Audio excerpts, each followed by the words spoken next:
नमस्कार दोस्तों। इस वीडियो में आपसे बात करूंगा द ट्रिब्यून का एक ना बहुत अच्छा आर्टिकल है। क्रिमिनलिटी इन पॉलिटिक्स, मतलब राजनीति में किस तरह से क्रिमिनल बैकग्राउंड के लोग एंटर कर जाते हैं। और सुप्रीम कोर्ट ने बोला भी था कि क्यों पॉलिटिकल पार्टीज क्रिमिनल बैकग्राउंड के लोगों को ना सिर्फ जैसे किसी कोई कन्विक्टेड हो जाता है, भाई किसी पे चार्जेस साबित हो जाते हैं, प्रूफ हो जाते हैं, तो क्यों उसको सिर्फ 6 साल के लिए सिर्फ पार्टी से बाहर निकला जाता है, पॉलिटिक्स से दूर किया जाता है, क्यों उसको लाइफ टाइम के लिए बैन नहीं किया जाता। और अब हाल ही में पिटिशन भी आई थी सुप्रीम कोर्ट में इसी चीज़ के रिगार्डिंग। ठीक है। और फिर इससे आपको यही देखोगे ना कि सुप्रीम कोर्ट ने बोला था कि देखिए, लॉ मेकर ही अगर लॉ ब्रेकर ही लॉ मेकर बन जाएंगे तो कैसे इंडिया में जो डेमोक्रेसी है वो सस्टेन कर पाएगी। ठीक है। अब जैसे ना बहुत सारा डेटा है, तो आप ये डेटा देखिए। 2018 में ना 4,075 MLAs और MPs ऐसे थे जिनके ऊपर क्रिमिनल चार्जेस थे। ठीक है। जिनमें से 559 केसेस तो ना पिछले 10 साल से पेंडिंग है उनके ऊपर। ऐसे मतलब पॉलिटिशियन जिनके ऊपर 10 साल से केसेस पेंडिंग है। और 2025 में ना 25 में ये जो आंकड़ा है 4,075 का, वो 4,732 हो गया है। 4732 पॉलिटिशियन के ऊपर क्रिमिनल चार्जेज हैं 2025 में। और 2024 में ना 40% MPs ऐसे थे जिनके ऊपर क्रिमिनल केसेस पेंडिंग है। ठीक है। कहाँ पर? लोकसभा में 40% MPs के ऊपर केसेस पेंडिंग है, क्रिमिनल केसेस। ठीक है। और राज्यसभा में 33% पॉलिटिशियन के ऊपर क्रिमिनल चार्जेस लगे हुए हैं, केसेस पेंडिंग उनके ऊपर। और स्टेट असेंबली में 44% ऐसे पॉलिटिशियन हैं जिनके ऊपर केसेस हैं, चार्जेस हैं। ठीक है। और लगभग हर पॉलिटिकल पार्टीज में 30 से 35% ऐसे कैंडिडेट हैं जिनके ऊपर क्रिमिनल केसेस हैं या जो क्रिमिनल बैकग्राउंड के लोग हैं।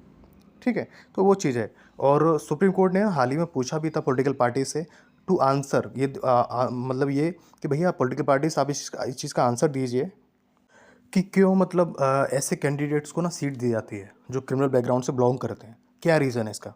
तो सुप्रीम कोर्ट ने काफ़ी सख्त मतलब काफ़ी स्ट्रिक्टली पूछा भी है।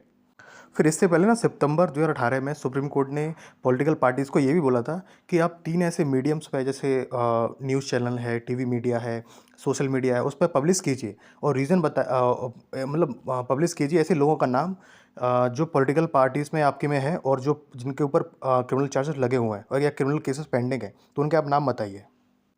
फिर सुप्रीम कोर्ट ने ये भी आदेश दिया कि भैया 2017 में कि स्पेशल कोर्ट्स आप बनाइए, स्पेशल कोर्ट आप इस्टेब्लिश कीजिए जिससे इस तरह के जो MPs और MLAs हैं उनके ऊपर जो केसेस लग रहे हैं उनके ऊपर हियरिंग हो, सुनवाई हो। और 11 स्टेट में ऐसी 12 स्पेशल कोर्ट्स ना इस्टेब्लिश भी की गई थी।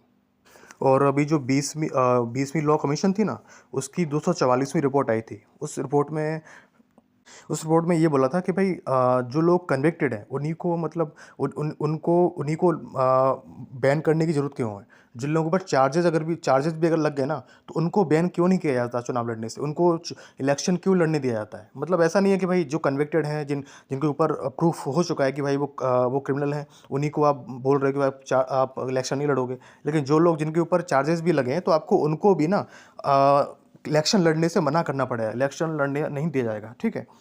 फिर सुप्रीम कोर्ट ने ये भी बोला था कि ऐसे लोग ना जो फॉल्स एफिडेविट फाइल करते हैं, ऐसे कुछ क्रिमिनल, उनको ना 2 साल की सज़ा हो सकती है। तो ये भी सुप्रीम कोर्ट ऑलरेडी बोल चुकी है। लेकिन पता है सबसे बड़ी प्रॉब्लम यही है कि जो गवर्नमेंट है, सरकार है, वही इस चीज़ का विरोध करती है, वही ऐसे लोगों को अपने पार्टीज़ में लेके आती है। ठीक है। और वो बोलती है, सरकार बोलती है कि भाई RPA जो रिप्रेजेंटेशन ऑफ पीपल एक्ट है 1951, उसके अंतर्गत सिर्फ पार्लियामेंट को ये राइट है कि वो कानून बना सकती है इस चीज़ के ऊपर, सुप्रीम कोर्ट को अधिकार नहीं है। मतलब ये भी एक प्रॉब्लम है कि देखिए जो गवर्नमेंट है वो इस तरह का एक रीजनिंग, इस तरह की एक एक्सक्यूज़ देती है। और जो डॉक्टर राजेंद्र प्रसाद हैं और डॉक्टर BR अम्बेडकर, उन्होंने एक बात बोली थी। उन्होंने बोला था कि भाई हम लोगों ने कॉन्स्टिट्यूशन तो बना दिया अच्छा, लेकिन कॉन्स्टिट्यूशन कितना अच्छा है और कितना अच्छा काम करेगा, कितना बेनिफिशियल रहेगा कंट्री के लिए, ये डिसाइड करेगा पॉलिटिशियन और जो सिटीज़न हैं कि वो किस तरह से ऐसे लोगों को वोट ना करें और जो पॉलिटिकल पार्टीज़ हैं वो ऐसे लोगों को सीट्स ना दें। ठीक है। तो वही चीज़ है कि और एक्चुअली क्या है ना कि इसके पीछे रीज़न्स भी बहुत सारे हैं। तो जैसे पहला रीज़न है ना कि इसमें पहला रीज़न ये ना कि जो विनेबिलिटी फैक्टर है, मतलब जीतने के जो आसार होते हैं वो बढ़ जाते हैं इस तरह के जब लोग आते हैं, क्योंकि ऐसे लोगों के पास जो क्रिमिनल बैकग्राउंड से उनके पास मनी पावर होती है और मसल पावर होती है। तो फिर ये लोग अपने मनी पावर का यूज़ करें, पैसा खिला के लोगों को वोट पैसा दे के वोट खरीदना, इस तरह की चीज़ें, और अपना मसल पावर यूज़ करके मतलब वोट खरीदने ट्राई करते हैं, ये चीज़ है। और 30% जो क्रिमिनल कैंडिडेट है ना, वो एक्चुअली आपको हर पार्टी मिल जाएंगे। 30% कैंडिडेट आपको ऐसे हर पार्टी में आपको मिल ही जाएंगे। इसमें दूसरा जो रीज़न है वो है सिटीजन्स रेस्पॉन्सिबिलिटी का। एक्चुअली क्या ना, जनरली होता है कि ये सारे जो जो लोग मतलब पॉलिटिक्स में इंटरेस्ट नहीं लेते, तो वो एक रीज़न देते हैं कि भाई सब लोग चोर हैं, किसके ऊपर बिलीव करें। तो वो मतलब इस रीजनिंग को देखे वो बच जाते हैं। लेकिन ना अभी जैसे राइटर को सॉल्यूशन भी देते हैं कि भैया सुप्रीम कोर्ट को चाहिए कि सुप्रीम कोर्ट बहुत सारे स्ट्रिक्ट डिसीजन ले, ठीक है, वो आराम से नहीं बैठ सकता है।